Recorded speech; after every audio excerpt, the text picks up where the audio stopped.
মুখ্যমন্ত্ৰী ডাঙৰীয়াৰ আহ্বান মৰ্মে অসমৰ বান আক্ৰান্ত জিলাসমূহত আমাৰ মন্ত্ৰীসকলক এই সময়ত ৰাইজৰ কাষত থিয় হৈ বানৰ ক্ষেত্ৰত ল'বলগীয়া সকলো কাম কাজ সুচাৰুৰূপে হৈছে নে নাই পৰ্যবেক্ষণ কৰিবৰ কাৰণে আমাক দায়িত্ব দিছিলে আৰু শিৱসাগৰ জিলাত যোৱা কালিৰে পৰা আমাৰ স্থানীয় শিৱসাগৰ জনপ্ৰতিনিধি সুশান্ত বৰগোহাঁই ডাঙৰীয়া জিলা আয়ুক্ত বিষয়া কৰ্মচাৰী ৰাইজ সকলোৰে লগত বিভিন্ন অঞ্চললৈ গৈ আমি পৰিভ্ৰমণ কৰোঁ আৰু আজি আপোনালোকক জনাব বিচাৰিছোঁ যে প্ৰায় ৮৮,৬০০ গৰাকী লোক শিৱসাগৰ জিলাত এফেক্ট হৈছে প্ৰায় ১১৭খন গাঁৱত আৰু ঠিক তেনেধৰণে প্ৰায় বহু হাজাৰ বিঘা মাটিও এই বানৰ কবলত পৰিছে ৩৪খন অংগনবাড়ী চেণ্টাৰ আৰু 46খন বিদ্যালয় বানত যথেষ্ট এফেক্ট হৈছে এই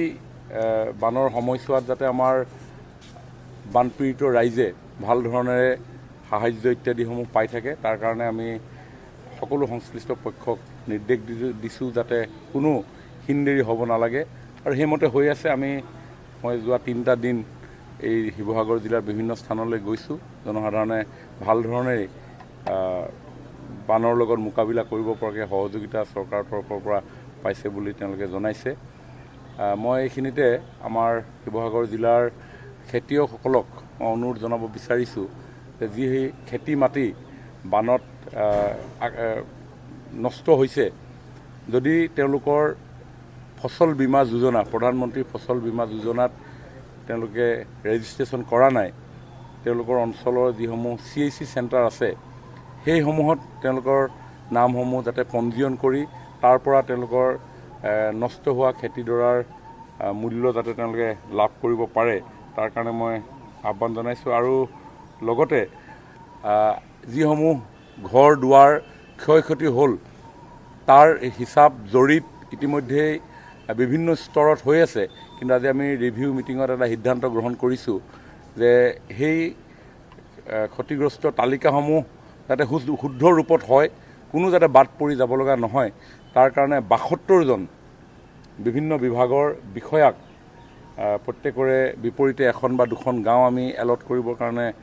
সিদ্ধান্ত গ্ৰহণ কৰিছোঁ আৰু তেওঁলোকে অহা কাইলৈৰ পৰা সেই অঞ্চলসমূহ পৰিভ্ৰমণ কৰিব কাৰণ উদ্দেশ্য মাননীয় মুখ্যমন্ত্ৰী ডাঙৰীয়াই এটা কথা জনাইছে যে নৰ্মেলি যিবিলাক পাৰ্চিয়েলি ডেমেজ যিবিলাক ঘৰ আংশিকভাৱে ক্ষতিগ্ৰস্ত হয় বুলি ৰিপৰ্ট আহে পৰৱৰ্তী সময়ত দেখা যায় প্ৰকৃততে এই মুহূৰ্তত দিয়া ৰিপৰ্টসমূহ পৰৱৰ্তী সময়ত যদি ভাল ধৰণে চোৱা যায় যে যথেষ্ট ক্ষতিসাধন হয় পানীৰ তলত থকাৰ কাৰণে এই মুহূৰ্তত জৰীপ কৰিলে ধৰিব নোৱাৰে গতিকে পাৰ্চিয়েলি ডেমেজ হ'লে কিছু পইচা পোৱা যায় কিন্তু 60% এবভ যদি ডেমেজ হয় তেতিয়া সিভিয়াৰ ডেমেজ বুলি কয় আৰু প্ৰায় আমি 1,20,000 টকা আমি দিব পাৰোঁ গতিকে যাতে কোনো লোক বানত আক্ৰান্ত হোৱাৰ পিছত শুকোৱাৰ পিছত হয়তো কাৰোবাৰ খুঁটাটো ভাগি যাব কাৰোবাৰ কোনোবা এটা জেগা বহি যাব এইবিলাক পিছত ওলায় গতিকে যৎপৰোনাস্তি আমি চেষ্টা কৰিম যাতে ডেমেজৰ যিটো এছেছমেণ্ট এই এছেছমেণ্ট শুদ্ধ হয় তেতিয়া অন্ততঃ মই ভাবোঁ যে আমাৰ ক্ষতিগ্ৰস্তসকলে অধিক লাভান্বিত হ'ব আৰু মুখ্যমন্ত্ৰী ডাঙৰীয়া এইটো ষ্ট্ৰিক্ট ইনষ্ট্ৰাকশ্যন আছে যাতে কোনো ক্ষতিগ্ৰস্ত যাতে চৰকাৰৰ সাহায্যৰ পৰা যাতে বঞ্চিত নহয় সেইকাৰণে জিলা আয়ুক্ত ডাঙৰীয়াক আজি আমাৰ ৰিভিউ মিটিঙতে আমাৰ এই এছেছমেণ্ট ভালভাৱে যাতে কৰিব পৰা যায় তাৰ কাৰণে আমি আহ্বান জনাওঁ